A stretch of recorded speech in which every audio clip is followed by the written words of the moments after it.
He's the golden boy, of course, has been for almost a century now. The poster boy for ancient Egypt.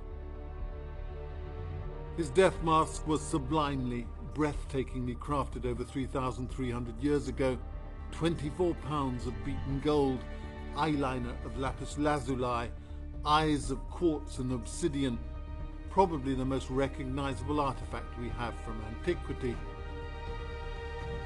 You know, if you ask a child on the age of 8 and you tell him Egypt, he will tell you King Tut.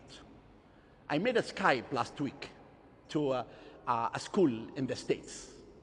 All the children, they ask about one thing, Tutankhamun.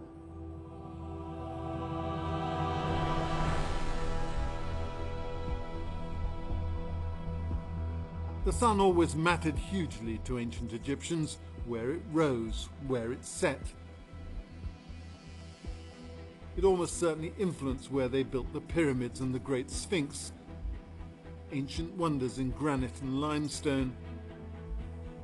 Now just over a mile away, modern Egyptians have been building a new home for Tutankhamun and his ancestors, something monumental of their own in glass and concrete.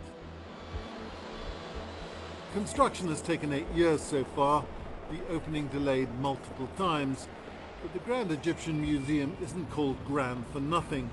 At almost 500,000 square meters, it's the size of a major airport terminal. Most of the huge cost has been met by loans from Japan. The Egyptians badly want the tourists back in numbers. This museum amounts to a calculated gamble, a $1 billion bet on Tutankhamun. When his treasures finally arrive here next year, they'll be the star attraction. This should be their last resting place.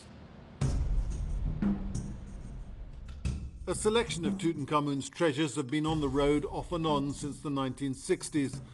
The boy king as guardian statue, his face and body painted black to symbolize the fertile silt of the Nile. And here, gleaming, wearing one of his many crowns.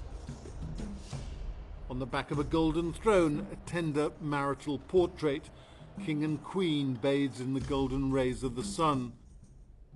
And here, on a golden fan, out hunting in his chariot.